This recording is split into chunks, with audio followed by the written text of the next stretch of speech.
Bismillahirrahmanirrahim. Assalamualaikum warahmatullahi wabarakatuh. Perkenalkan, nama saya Rahmaini Muda dari Fakultas Keguruan dan Ilmu Pendidikan, jurusan Pendidikan Geografi Universitas 19 November Kolaka. Di sini saya akan membawakan materi mengenai struktur klasifikasi kemampuan lahan menurut USDI. Di mana langsung saja kita ke materi. Yang pertama itu klasifikasi kemampuan lahan. Klasifikasi lahan yang dilakukan dengan metode faktor penghambat. Dengan metode ini, setiap kualitas lahan atau sifat-sifat lahan diurutkan dari yang terbaik sampai yang terburuk, atau dari yang paling kecil hambatan dan atau ancamannya sampai yang terbesar. Yang kedua itu adapun klasifikasi kemampuan lahan menurut USDI. Sistem ini mempunyai beberapa keuntungan sehingga dapat digunakan pada daerah-daerah yang belum berkembang dengan pertimbangan alasan. Yang pertama itu, sistem ini didasarkan atau evaluasi dari keadaan yang tingkat penghambat sifat-sifat fisik, maka sistem ini berguna untuk penilaian objektif. Yang kedua itu, sistem ini didasarkan atas sifat-sifat fisik lahan, faktor ekonomi tidak dipertimbangkan. Yang ketiga itu, sistem ini menunjukkan macam-macam penggunaan lahan yang sesuai untuk lahan dengan faktor-faktor penghambat tertentu. Adapun sistem penggunaan sejumlah asumsi-asumsi sebagai berikut. Yang pertama itu, klasifikasi kemampuan lahan merupakan klasifikasi yang bersifat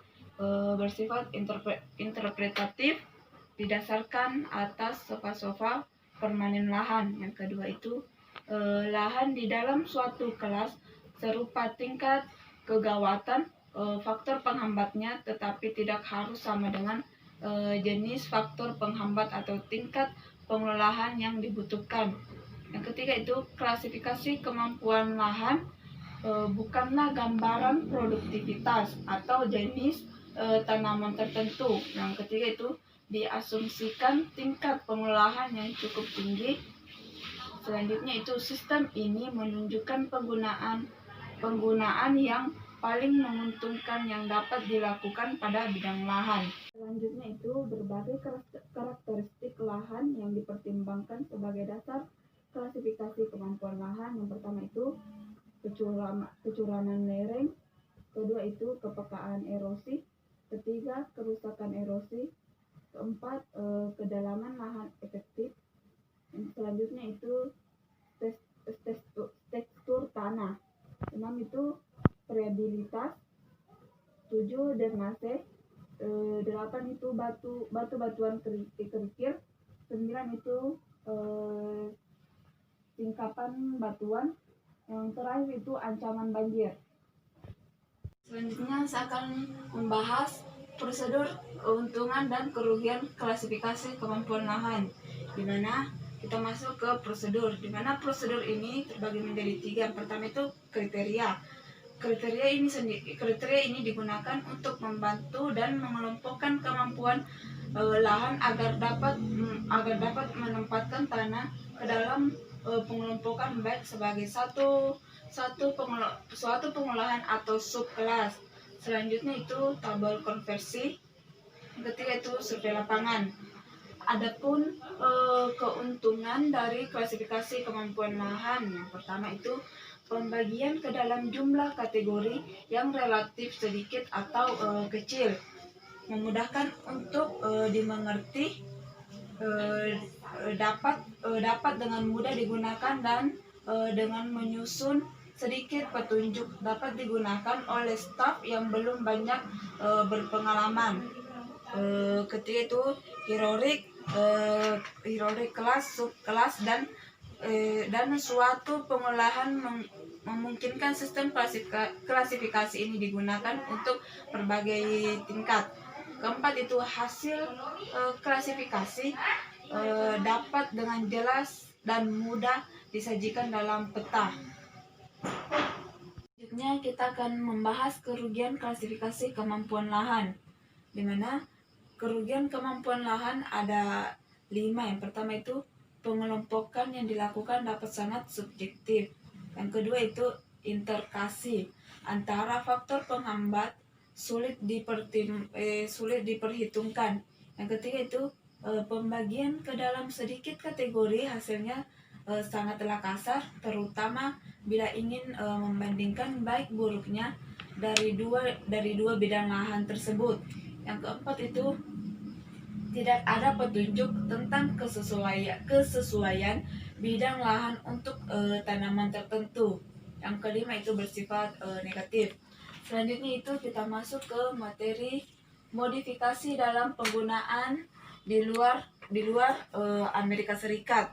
Yang pertama itu perubahan dan jumlah kelas yang digunakan berbeda-beda dalam faktor-faktor penghambat menguantitaskan faktor-faktor penghambat modifikasi beberapa asumsi yang dikemukakan pembagian kelas selain atas faktor penghambat utama. Selanjutnya kita membahas media point menurut kelas. Menurut kelas terbagi menjadi 8. Di mana kelas pertama merupakan lahan yang memiliki sedikit penghambat dan sifatnya tidak begitu urgen, tidak membatasi penggunaannya dengan berbagai macam jenis pertanian. Kelas kedua merupakan kelas yang sedikit penghambat yang dapat mengurangi pilihan penggunanya atau membutuhkan pengawetan yang sedang. Selanjutnya itu kelas ketiga. Kelas ketiga dibutuhkan tingkat pengawetan yang tinggi dan penghambatnya 1 sampai lebih dan peka terhadap erosi. Kelas keempat memiliki penghambat yang lebih rumit sehingga pemilihannya juga lebih terbatas. Tanah mempunyai salah satu atau lebih dari faktor penghambat. Selanjutnya itu kelas kelima, di mana kelas kelima ini sudah tidak bisa ditanami pada bidang pertanian pada tanaman semusim, lebih ke tanaman permanen. Kelas keenam, di mana kelas keenam tanah pada lahan ini sudah tidak sesuai pada lahan semusim, namun sesuai dengan tanaman vegetasi. Kelas ketujuh, di mana sama dengan kelas ke-6 dan kelas ke-5, jenis tanah ini sudah tidak cocok untuk tanaman semusim. Selanjutnya itu kelas tanah ke-8. Begitupun pada kelas ke-8 sama dengan kelas 5, 6 sampai 7 di mana kelas 1, 2, 3 dan 4 masih bisa ditanami oleh tanaman semusim, namun harus mengikuti syarat-syarat yang telah ditentukan.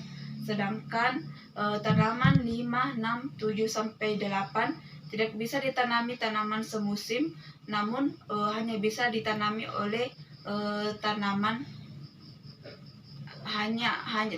hanya satu kali musim. Tadi materi yang bisa saya bawakan. Lebih dan kurangnya mohon dimaafkan. Wabillahi taufiq wal hidayah. Wassalamualaikum warahmatullahi wabarakatuh.